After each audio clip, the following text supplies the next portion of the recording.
বিষয়টা বোঝানোর জন্য আপনাদের বলছি কি আল্লাহ তাআলার কমে যাবে এরকম কিছু, কিন্তু আল্লাহ তাআলা কি বলছেন? সমস্ত প্রশংসা। এখন এখানে কি আপনার ইচ্ছা মতো আপনি প্রশংসা করতেও পারেন, নাও করতে পারেন।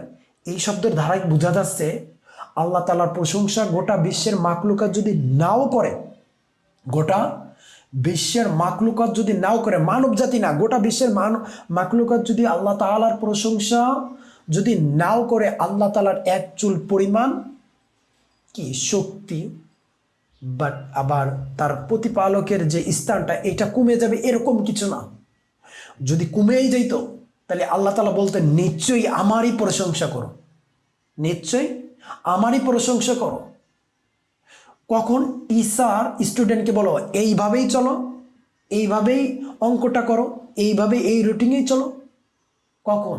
যখন স্টুডেন্ট এই রুটিন